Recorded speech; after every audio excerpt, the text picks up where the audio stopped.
जंगल राज। जंगल राज आप जानती हैं क्या? वही ललुआ। जंगल राज आप देखी हैं? ललुआ है जंगल राज। रात को घर से बाहर रात में 6 बजे के बाद 6 बजे रात शाम में घर से कोई नहीं निकलता था। सड़क होती नहीं थी, एम्बुलेंस की लाइटें बंद कर दी जाती थी। रात को अगर लाश लेकर गए एम्बुलेंस जा रही है, क्यों? क्योंकि वहाँ पे लूट लिए जाएंगे। वह जंगल राज। बेगूसराय से हूँ। अपहरण उद्योग का केंद्र था। रंगबाजी शब्द को हमने जितना विस्तार दिया बेगूसराय वालों ने, उतना और कहीं पे नहीं दिया गया। मेरे सामने की घटना है, सेंटर ऑफ बेगूसराय काली स्थान रोड है, उस पे 2 आदमी ऐसे गन लेकर के, एक आदमी ड्राइव कर रहा है, वो आदमी पलटा हुआ है, गोली चलाते हुए निकल रहा है। इस तरह से घरों में पेंट नहीं करवाते थे क्योंकि रैंसम का लेटर आ जाएगा। छुट्टी में मैं घर आता था तो पिताजी घर से बाहर नहीं निकलने देते थे क्योंकि किडनैप हो जाओगे तो। क्या कीजिएगा डॉक्टर साहब, कुछ दे दीजिए। कौन बोलता था? लालू यादव। अच्छा, जो क्राइम कर रहा है वो भी लालू जी के पास बैठा होता था, जो शिकायत करता है वो भी करता था। लालू जी का बेटी का जब शादी हुआ तो मैंने शोरूम से 500 गाड़ी निकलवा लिया एक दिन। 500 गाड़ी जी, और चला गया उसके फलदान में, तिलक में, नहीं जाने लौटाया कि नहीं लौटाया। अब यहाँ के लोग किसी भी परिस्थिति में उस जंगल राज को भूलने वाले नहीं हैं।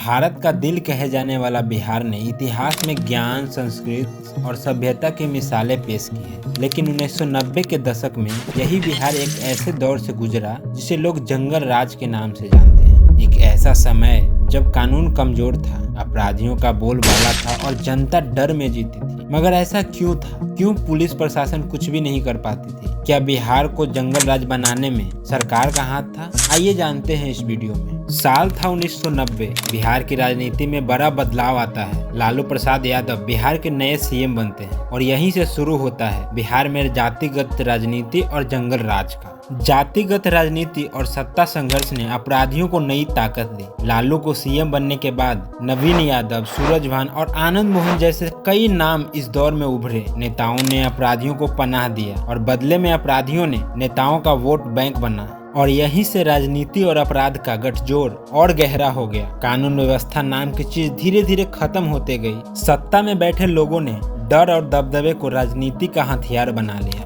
90 के दशक में बिहार में अपहरण, लूटपाट और मर्डर जैसी चीजें एक संगठित इंडस्ट्री बन चुका था। हर दिन व्यापारियों, डॉक्टरों, इंजीनियरों और यहाँ तक कि बच्चों तक का अपहरण होता था। फिरौती मांगी जाती थी और पैसे न देने पर मौत निश्चित होती थी। प्रोफेसर्स को क्लासरूम से उठा लिया जाता था। व्यापारियों को दुकान से ही किडनैप कर लिया जाता था। रेलवे और बसों में यात्रा करना तो मानो एक जंग जीतने जैसा था, बिल्कुल अनसेफ। न्यूज़पेपर की खबरें रोज यही हेडलाइन में रहती थी कि इस व्यापारी का अपहरण हो गया, वो डॉक्टर अपने क्लिनिक से लापता हो गया, फिरौती ना मिलने पर हत्या, यही सब रहता था। लोग कहते थे बिहार में इंसान की जान से ज्यादा उसकी कीमत तय करने वाले अपराधी ताकतवर हैं। यहाँ तक कि पुलिस भी अपराधियों से डरती थी और उसी वजह से उनके साथ मिलकर काम करती थी। थानों में शिकायत दर्ज कराने के लिए भी रिश्वत देनी पड़ती थी। पुलिस की गाड़ियों में सायरन तो बजती थी, लेकिन अपराधी खुलेआम जश्न मनाते थे। बिहार की राजधानी पटना से लेकर छोटे छोटे कस्बों तक हर जगह डर का माहौल रहता था। लेकिन सबसे शर्मनाक बात तो ये थी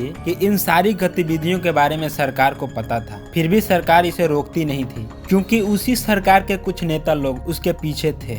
जंगल राज सिर्फ अपराध का ही नहीं बल्कि भ्रष्टाचार का भी युग था। सरकारी दफ्तरों में बिना पैसे दिए कोई काम नहीं होता था। नौकरी, ठेका, ट्रांसफर सब रिश्वत और सिफारिश पर निर्भर होता था। स्कूलों में शिक्षक गायब, हॉस्पिटलों में डॉक्टर गायब, गाँव में सड़कें टूटी हुई, बिजली गायब, यहाँ तक कि उद्योग कारखाने भी बंद हो गई, जिसकी वजह से बिहार के युवाओं को मजबूर होकर दिल्ली, पंजाब और मुंबई जैसी शहरों की ओर पलायन करना पड़ा। और तभी से बिहार का मतलब मजदूर, ये छवि पूरे देश में बनने लगी। इस दौर में कई सारे अपराधी नेता बन गए और कई नेता अपराधी बन गए। कई नामी अपराधियों ने चुनाव लड़ा और विधायक और सांसद बन बैठे। अब कानून बनाने वाले ही कानून तोड़ने लगे थे। जातिगत समीकरणों पर राजनीति करना, वोटरों को डराना धमकाना, ये सब एक आम बात हो गई थी और इसी वजह से बिहार की छवि पूरे देश में जंगल राज के रूप में स्थापित हो गया। आम आदमी का जीना बेहद मुश्किल हो गया था। सब लोग डर के साथ जीते थे, जिसकी वजह से इसका असर ये हुआ कि